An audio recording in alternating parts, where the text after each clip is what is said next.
Olá, meus amigos, que bênção, mais uma vez estamos juntos e que Deus abençoe a todos, né? Espero que todos estejam bem. Vamos dar continuidade então à nossa reflexão em relação ao Evangelho segundo o Espiritismo, lembrando que nós estamos lá no capítulo 10, bem-aventurados aqueles que são misericordiosos. O item que nós vamos analisar hoje é bem curtinho, mas é um profundo ensinamento, como tantos outros. O argueiro e a trave no olho. Olha que interessante. Vamos ver onde que está essa passagem, esse ensinamento que Jesus nos deixou. Nós encontramos lá no Evangelho de Mateus, capítulo 7, versículos 3, 4 e 5. E é assim: por que vedes um argueiro no olho do vosso irmão, vós que não vedes uma trave no vosso olho? Ou como dizeis ao vosso irmão, deixai-me tirar um argueiro do vosso olho, vós que tendes uma trave no vosso? Hipócritas, tirai primeiramente a trave do vosso olho, então vereis como podereis tirar o argueiro do olho do vosso irmão. Grande ensinamento de nosso Mestre Jesus, utilizando essa linguagem, da seu tempo. Argueiro é uma farpa, um pedacinho de madeira, um cisco que cai no nosso olho. Esse ensinamento nos mostra a necessidade de primeiro olhar para nós, observar a trave que está no nosso olho e não apontar o argueiro, o cisco que está no olho do nosso irmão. Esse é um grande ensinamento de Jesus, porque nós temos muito, infelizmente, esse costume de apontar os erros do outro, quando nossos erros são muito maiores do que os erros do outro que nós estamos apontando. Olha que interessante. Jesus nos chamando a atenção a isso. Queremos ser juízes, queremos policiar o outro, quando nós não temos moral para fazer isso. E ele diz, vai cuidar do seu primeiro, depois que resolver a nossa trave do nosso olho, retirar a trave do nosso olho, aí eu posso tentar verificar o outro mais no sentido de auxiliar, ajudar o outro a tirar o cisco que está incomodando.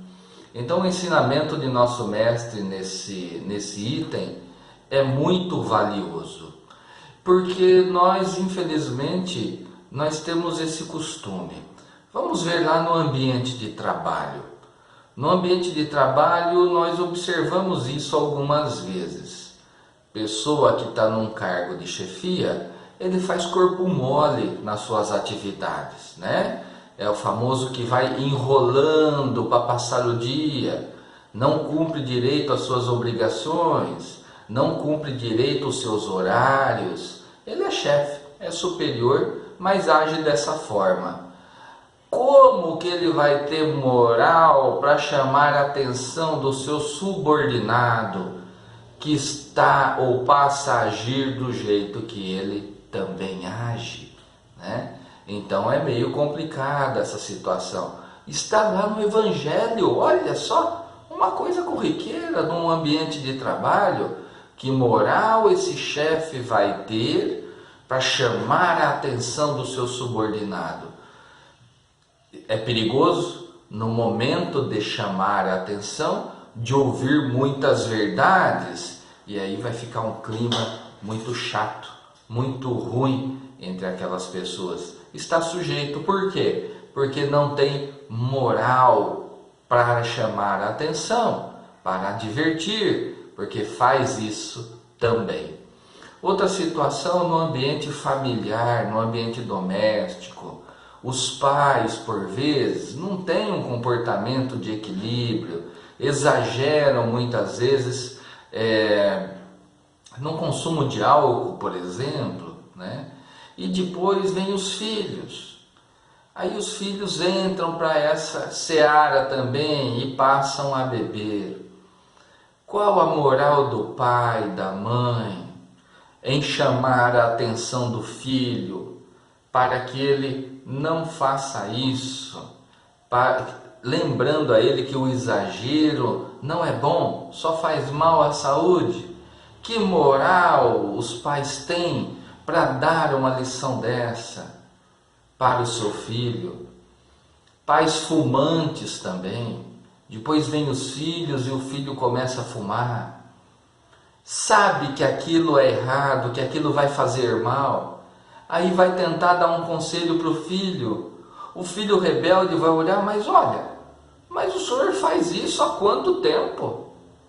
E o senhor vai me falar a respeito disso? Quem é o senhor para falar isso para mim? Olha a situação que a pessoa se coloca. Daí o ensinamento de Jesus, para que nós tenhamos condições de olhar antes para dentro da gente, analisar aquele comportamento que é necessário modificar, que não está bom, analisar aquelas reações que nós temos, os sentimentos que ainda estão aqui, que estão nos sufocando, fazendo mal, para que nós possamos nos corrigir antes. E depois que nós tivermos nos corrigido, melhorado o nosso comportamento, então nós vamos ter condição moral de ensinar, de explicar para o outro que o comportamento dele está equivocado e que vai levar às consequências dolorosas de sofrimento lá na frente. O chefe precisa dar o exemplo para poder chamar a atenção, exigir o compromisso do seu subordinado no ambiente de trabalho. Os pais precisam dar o exemplo para poder chamar a atenção, para poder ensinar e educar os seus filhos no caminho correto. Olha a importância disso, como vem de encontro o ensinamento de nosso mestre em relação a questões corriqueiras. Sempre quando nós formos fazer alguma coisa, tomar uma decisão, fazer algo, nós precisamos pensar, imaginar o que a minha família, o que os meus filhos iriam dizer diante daquele meu comportamento, daquelas minhas palavras, daquilo que eu vou fazer, da decisão que eu vou tomar. Eles vão ter orgulho, vão ficar contentes por ter um pai, uma mãe, um superior hierárquico que agiria daquela forma?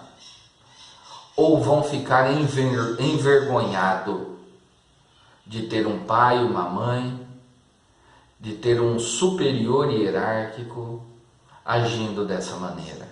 Nós precisamos sempre ter esse cuidado de nos colocar no lugar do outro. O que o outro iria pensar se me visse fazendo assim, se me visse tendo esse tipo de comportamento?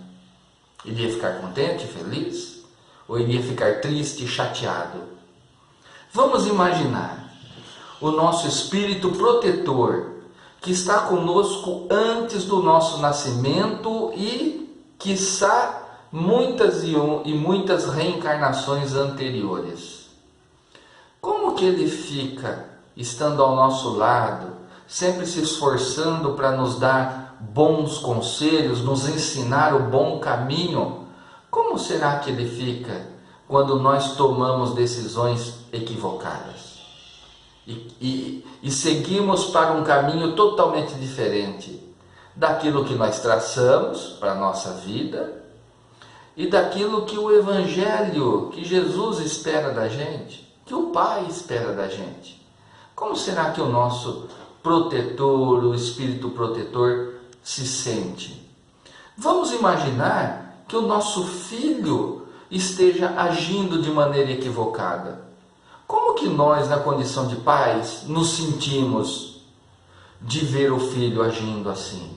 E mesmo orientando, o filho não nos ouve, não dá atenção e continua a caminhar de maneira equivocada, cometendo erros, usando substâncias ilegais, passando pelas bebidas alcoólicas, seguindo a questão do fumo, que todos nós sabemos das consequências que o fumo causa para o nosso organismo, não de uma maneira imediata, mas aos poucos, lá na madureza da vida, lá na frente, as consequências do fumo em nossos pulmões, elas vêm rapidamente.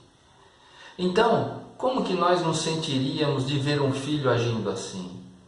É como o nosso espírito protetor se sente, não obstante seja superior a nós, mas se sente também chateado.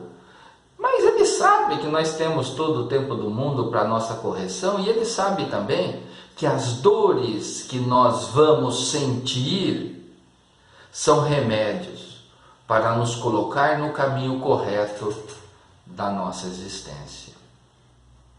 Aqui está um grande ensinamento do Cristo, que nós deixemos de apontar o cisco no olho do outro, quando nós temos uma trave em nossos olhos.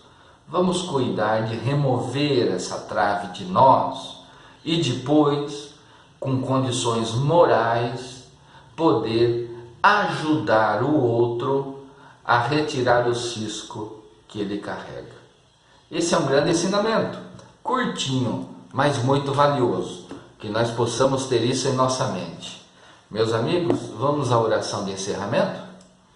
Mestre amigo, nos abençoe e nos fortaleça, que tenhamos condições de observar a trave que está nos nossos olhos e que possamos assim trabalhar para retirar essa trave de nós, ou seja, melhorando o nosso comportamento na lida com o nosso próximo, melhorando os nossos maus sentimentos que ainda habitam em nós, que possamos assim nos tornar pessoas dignas, nos tornar pessoas honradas e que possamos em seguida nos dedicar a auxiliar o nosso próximo, que ainda carrega o cisco em seus olhos. Assim seja. Bela lição, meus irmãos. Então, eu desejo que todos recebam de melhor, que trabalhem bastante, mas sempre com esperança no coração de dias melhores. E vamos seguindo em frente até o nosso próximo encontro. Um abraço.